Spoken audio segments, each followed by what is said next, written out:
get started. My name is Remy Arteaga. I'm the program director over at Severino. I got my undergraduate with a double-E degree and then went on to get my MBA. I've been an entrepreneur for the last 17 years running now. Have either been the CEO or founder of over 5 different startups that have succeeded, a number that have failed along the way.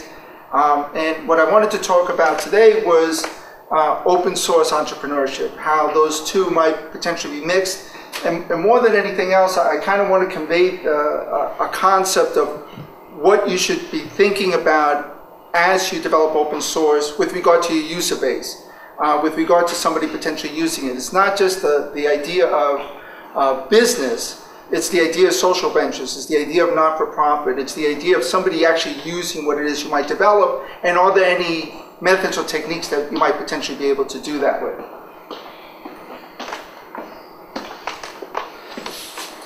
So Pizza Man. I'm here. All right. How's it going? Thanks. So I went to the opensource.org to kind of get myself up to date on what the definition was up there, and they have a number of different key elements. The one I kind of highlight here has to do with not being able to discriminate with the license in open source against the endeavor that it's going out for. So a lot of people have this idea that open source is just ends up being completely non-business related, and if you ever look at any of the blogs or forums and stuff like that, when anybody starts talking about open source and whether somebody's being ethical or not ethical with regard to how they're releasing the software, the idea is always that open source is free and that it can't be used for business. And from what I understand and from everything that I was able to research, and feel free to tell me if I'm wrong, that's not the case. You can build open source software. There's a number of different licenses. From what I understand, there's hundreds of licenses, 60 approved by the OSI. I'm not going to get into the open source licenses themselves. What I want to talk about is open source entrepreneurship, which is really the same as entrepreneurship that occurs everywhere else. What the mentality has always been is you kind of just build it, bring it to the marketplace and see what happens, and the just to do it kind of mentality, which we found hasn't really worked. Before I get started on that, I kind of just want to get an idea of what people's thoughts are of what is an entrepreneur. Does anybody have an idea of what they believe an entrepreneur is? Go ahead. Someone who starts their own business? Someone who starts their own business. Anybody else? Does it matter the type of business? Does it matter to be an entrepreneur? Does it matter whether you start a pizza shop or whether you start Google? Is there a difference between those two? All right, we'll see if we can answer that. Okay, somebody who does start an own business and assumes the risk. I'll say that there is a difference between the pizza shop and Google from this standpoint. With a pizza shop, it's in a mature industry that's clearly understood out there, right? People know how to open up pizza shops. It's been going on for hundreds of years. So that the amount of uncertainty associated with opening up a pizza shop is little. The amount of uncertainty of starting Google, when it was started, was very high.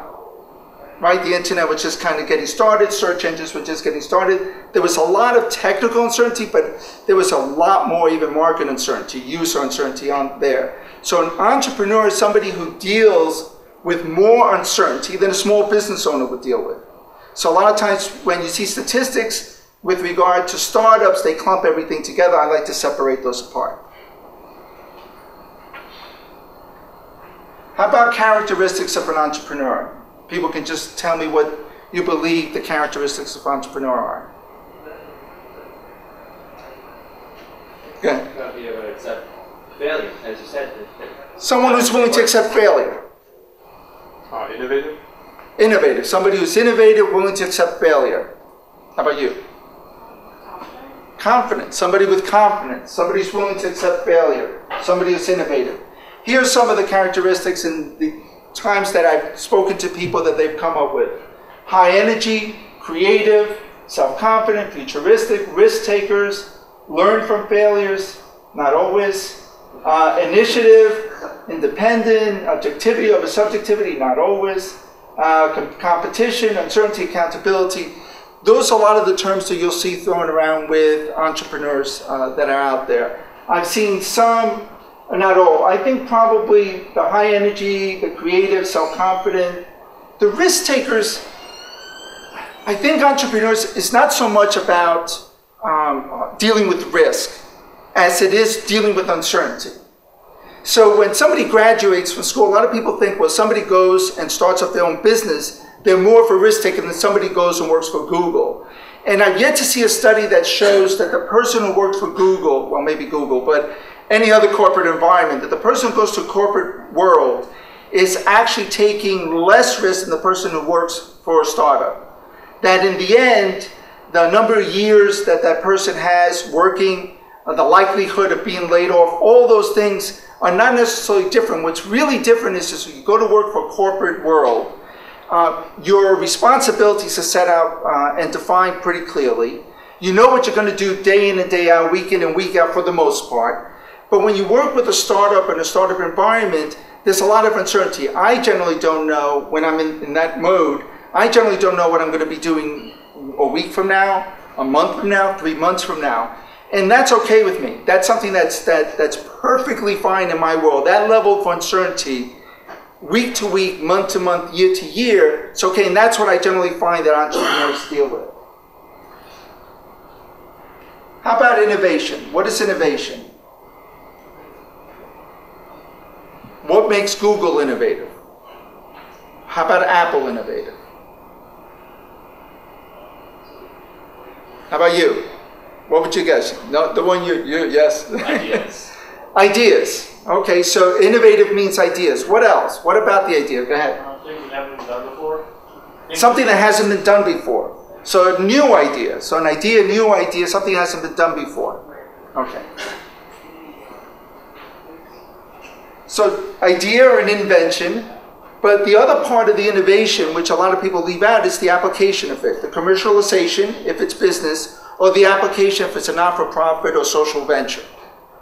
So you take the idea and you apply it. If you have just the idea just sitting somewhere on a shelf, it's not an innovation. Then it's just an idea, it's an invention. And my feeling is that the vast majority of ideas, the vast majority of inventions never get used, never get applied, never get commercialized. And there's a reason for that.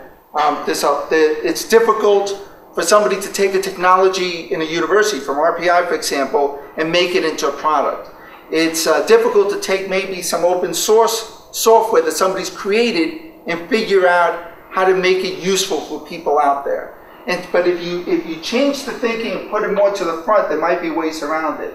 And if you look at entrepreneurship, it's essentially innovation, but it occurs outside of a firm instead of a corporate world, where you have limited resources and you have a high degree of market uncertainty. That's the thing with entrepreneurship. The market uncertainty is very, very high. But it is a form of innovation. So when you hear those two terms bandied about, you can look at entrepreneurship as kind of just being kind of a subset of innovation. And the thing is, because of all that market uncertainty, we know that startups fail a lot. People have heard, I don't know if you've heard the number 1 out of every 10 succeed or 9 out of every 10 fail, 90%. Whether that number is accurate or not, we know that the vast majority of startups fail. But why do they fail? Any ideas? Why do you think they fail? Sometimes it can be due to a lot of inexperience with people who are starting out. Okay. Failure to meet demands. Okay, so inexperience or demands? Barriers of entry in the industry. Okay, so they fail because the market, there's the uncertainty with market, being able to get into the market. Any other ideas on why they fail? Right? Money. Money, lack of money, right? So these are all correct. So you can have lack of commitment, or you lose commitment. That's also a big thing, right? 4 people get together, we're going to launch this startup, and 6 months into it, one of the people drops out. A year into it, 2 people are gone. So you lose commitment or you lack commitment in the beginning. Resources are a big thing. The money came up. So, or people. You know, so you don't have enough people, you don't have enough money. Capabilities is another one. A lot of startups launch, right, that deal in the world of software where there's no software programmer, coder, scientist on board, right? So what do they have to do? They have to outsource and get somebody else to do that. And that's difficult. So that's lack of resources. So there's a big need nowadays for people just like yourself who are able to essentially do the mathematics and figure things out. There's somebody was talking the other day. I was at a meeting and they were talking to me about, who's that, the really brilliant guy, Stephen Hawking? Is that it? He was talking about how he sees the world as, nowadays with the internet rising, everything is essentially all mathematical equations. And so you just have to figure out the mathematical equation to solve a particular problem. And then the entrepreneurs of the world kind of figure out then how to apply that into the marketplace, or the social ventures of the world, how to apply that into social ventures that can do good. The big thing again is, I put that at the bottom, focusing on a problem that nobody wants. That often happens for all the different reasons. But generally it's that I think as a society we like to move forward and get things done. You know, this idea of like sitting in a meeting is you're wasting time. But if you're coding, you can see all the code building up and you feel good about what you're accomplishing, kind of pedal to the metal type of thing. So we want to go straight forward. We don't want to stop and think a little bit. So a lot of times we end up developing things nobody wants. I've sat with people and talked to them about a new startup that's moving forward. And I said, well, why don't we, you know, run a couple of business experiments and find out whether or not people out there actually need it. Somebody was talking to me about a malaria net, and I was talking to them, you know, about applying a malaria net in a certain part in Africa to do some good.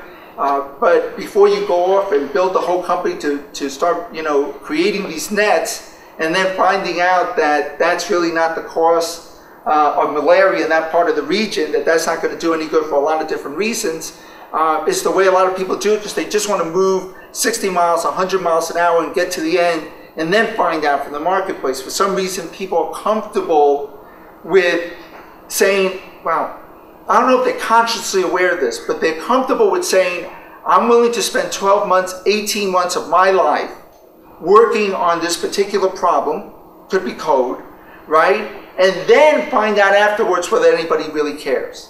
As opposed to saying, can we find that out beforehand? Is there a way to get there first? So the big thing here is uncertainty. And we have to figure out how to tame this beast. And what I say is the way you tame the uncertainty beast, the way you really deal with uncertainty in the startup world is by learning.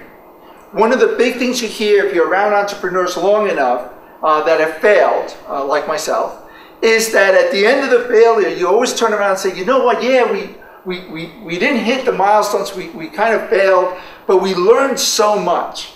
$1 million later, 18 months later, we just learned so much. And the idea is, can you put that learning up front? Can you deal with the uncertainty, reduce the uncertainty by having some form of learning built into the startup and what you're doing up front? And this goes under the notion of something called the pivot startup. There's actually going to be a book written on this by the end of summer, beginning of fall. But the pivot startup, has anybody here heard of the lean startup? Anybody at all? The lean startup? There's a movement afoot now to put methodologies around launching new businesses. The lean startup is one of them. Nail it, scale it is another one. Can we have methodologies around the entrepreneurial environment?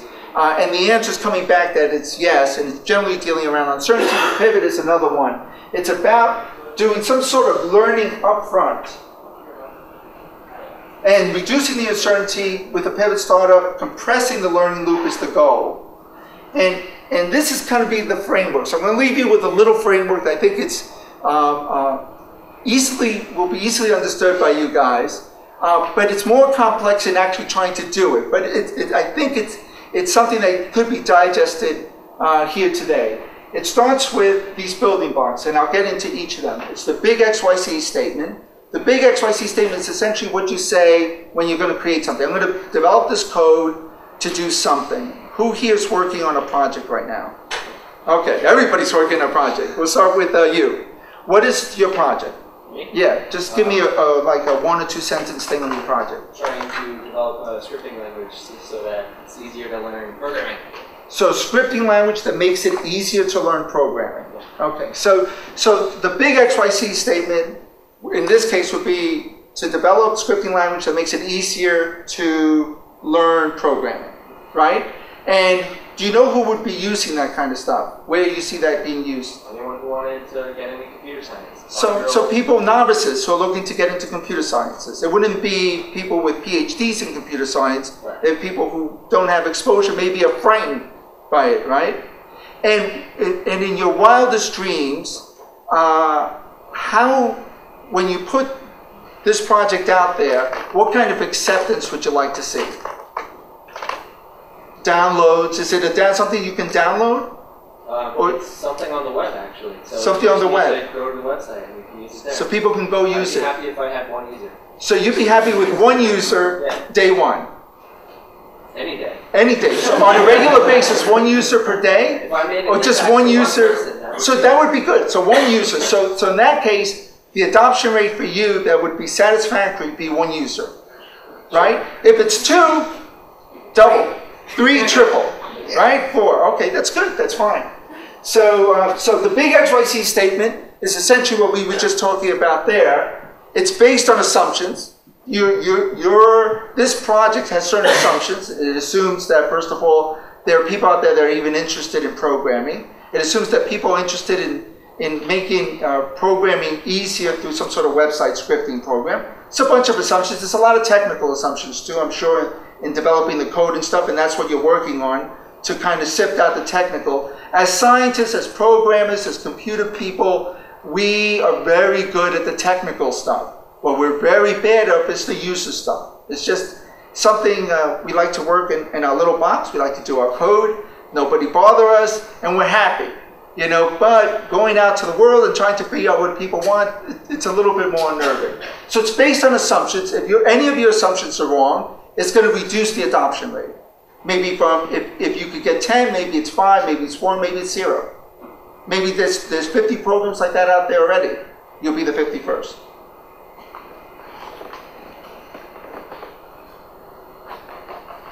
So here's the big XYZ statement written out. It's generally along this line. If we build, develop, or create X, so if we develop the scripting language, right, that makes it easier to learn programming, somebody, because you're fine with one, somebody, right, will go to the website and use this at a rate of 1 per infinity.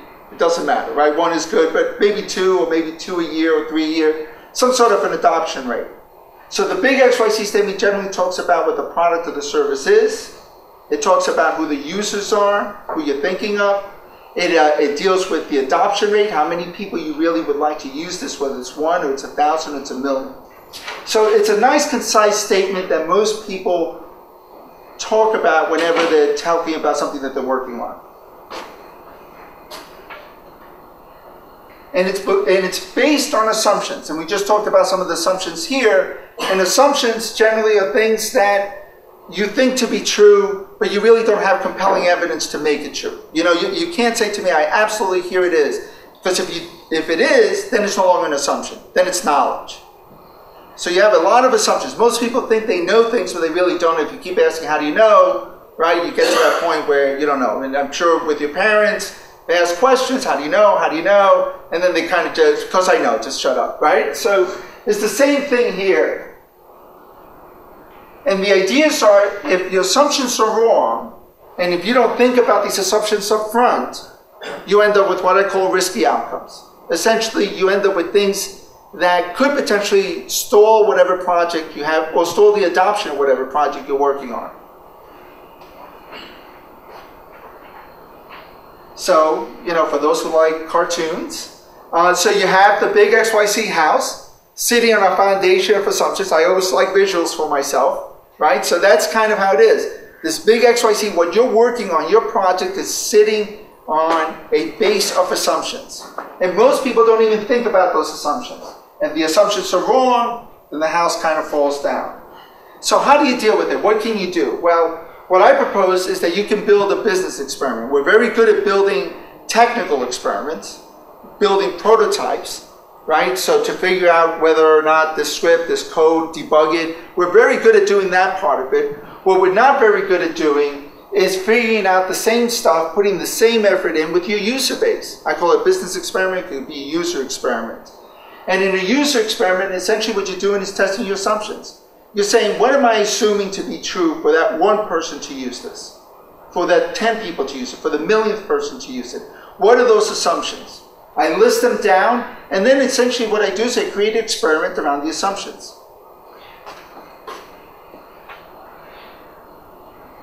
So in the experiment, this is what you do. You write out what your XYZ statement is.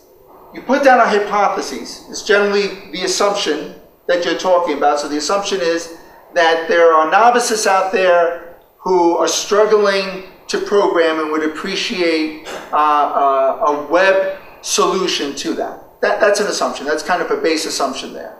That's a straightforward project. That's a good, straightforward assumption. So you list out the hypothesis saying that you believe that to be true, and then you create an experiment.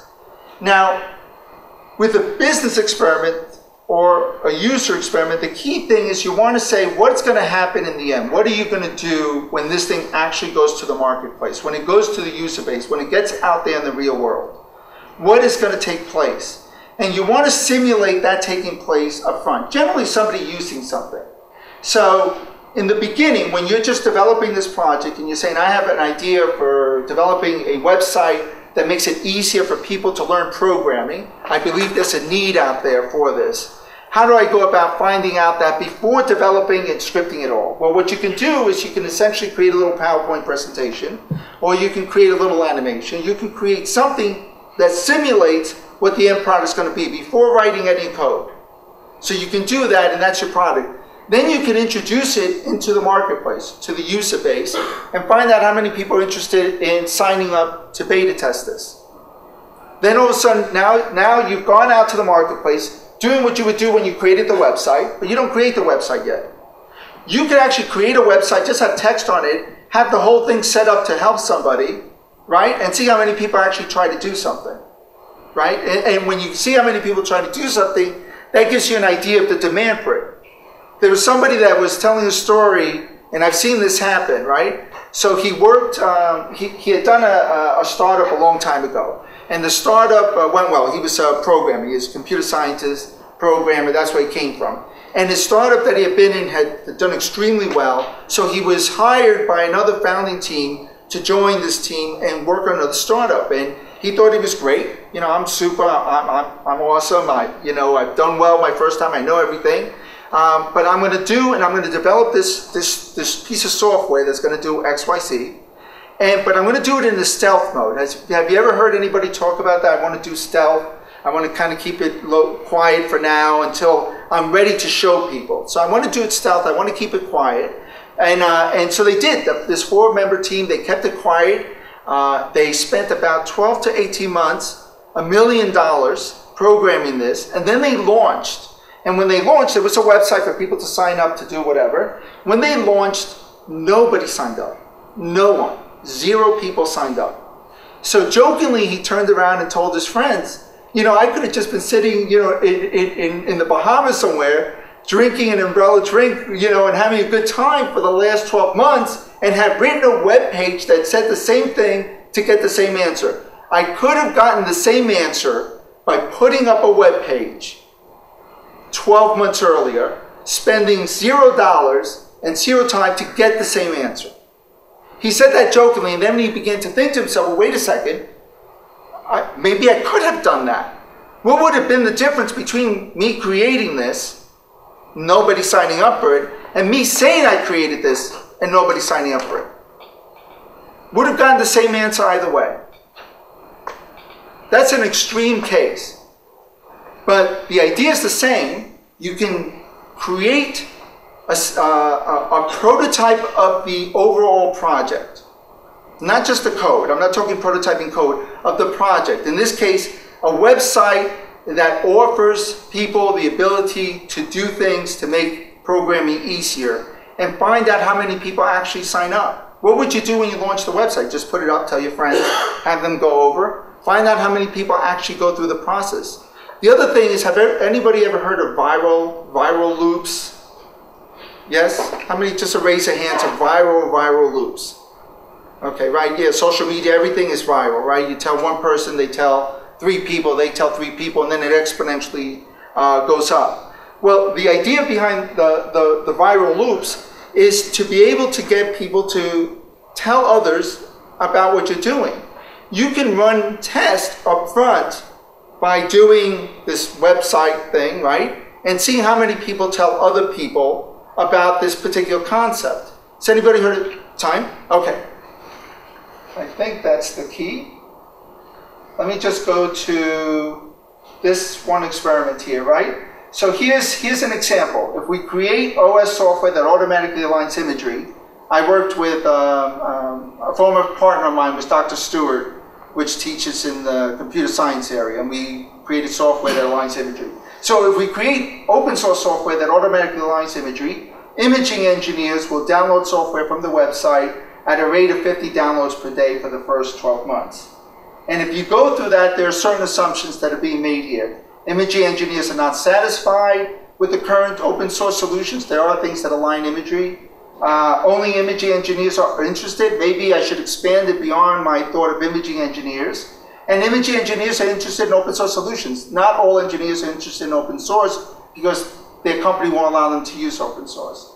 And then what are the risky outcomes if I'm wrong with my assumptions? I wrote down here, you may end up having software that's not used by imaging engineers, or you may end up with a smaller user base or a larger user base. And then an example of how you do it. And in this case, you can go and create, let's see what the example is. You can create a presentation showing the alignment of imageries, right, for somebody to be able to see. You can present those to 10 imaging engineers that you brought together, and then you can see how many of those engineers sign up to be able to be beta testers of the software when the time comes. And based on that experiment, and like any experiment, you have to measure things. When you measure how many engineers actually sign up, when you measure how excited the engineers are about the presentation, that gives you an idea of how interested people would be in your project. It's as simple as that. You can do it now, or you can wait 12 months and do it after you spent that time. That's it. Thank you.